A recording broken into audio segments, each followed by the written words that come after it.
Hello friends, welcome to my channel. Today I'm going to share my experience of owning a Maruti Ciaz diesel variant 2016 make. This video will be useful for those who are planning to buy a new Ciaz or a used Ciaz. It's been totally 6 years, 2 months owning this car, and there has been a lot of positive things and negative things which I faced. Maybe by knowing this, you can make an informed decision of buying your dream car. Okay, without wasting much of time, let's get started.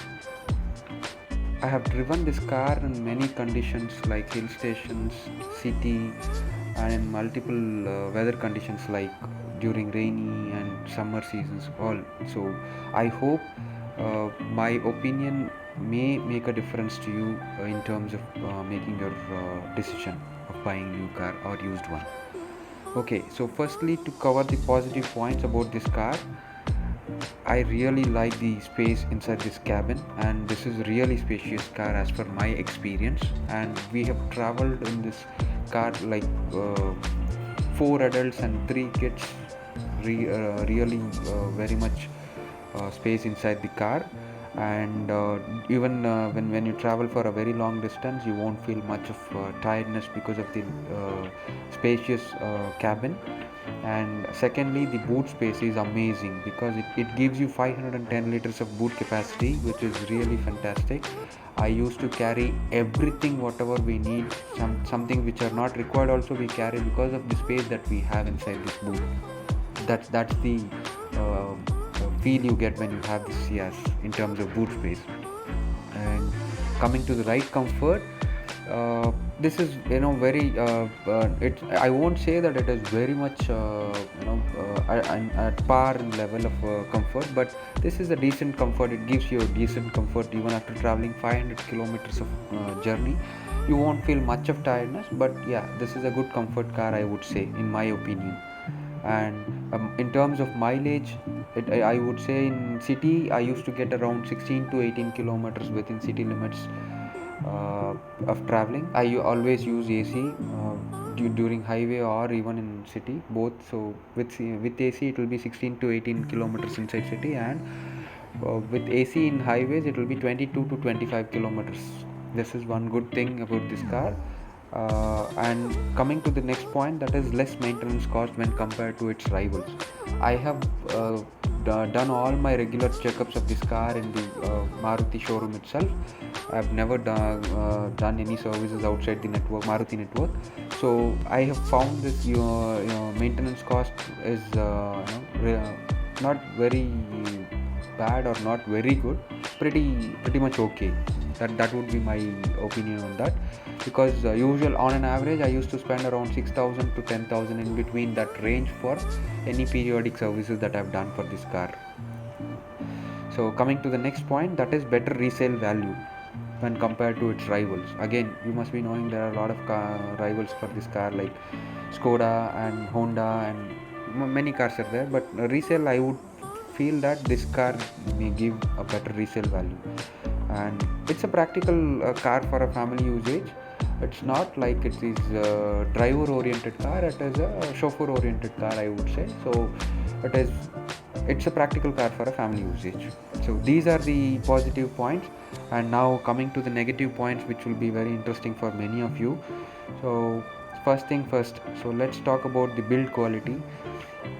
It is really poor. Build quality is, everybody knows that Maruti is not known for its build quality. It is, but still a person who's spending about 10 lakhs odd amount of money in this car definitely would expect some sort of build quality, which is definitely missing in this car, I would say.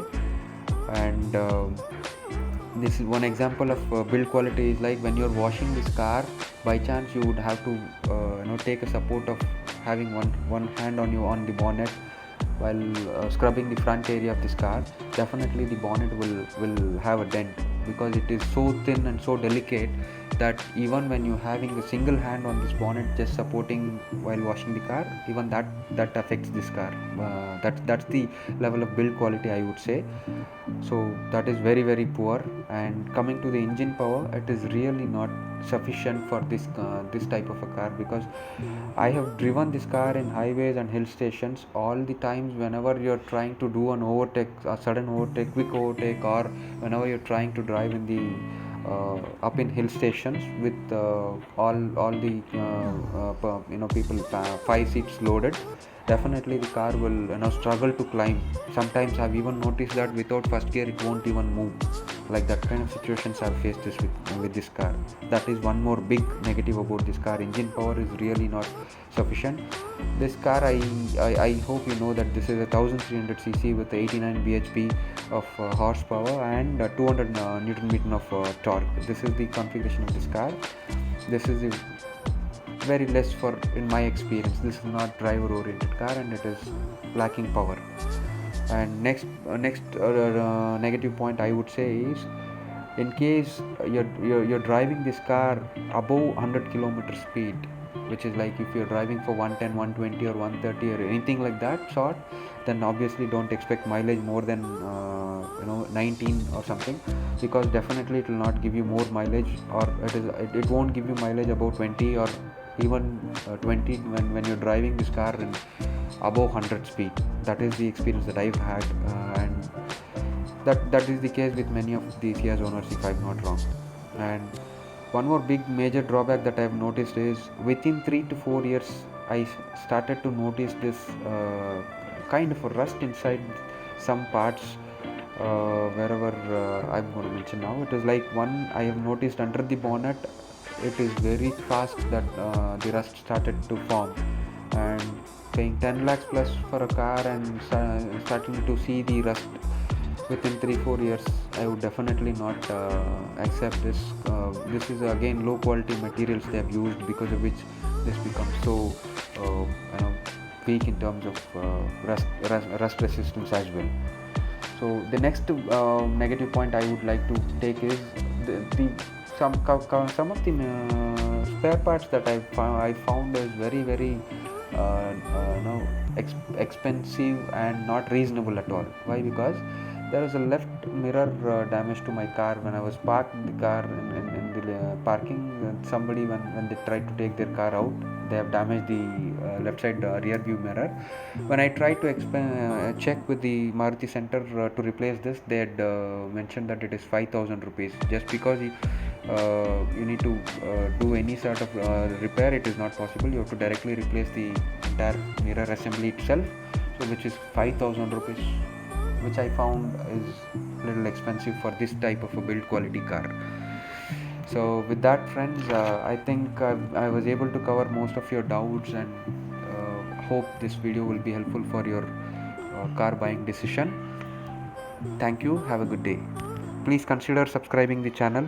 That will help me to come up with more and more videos like this.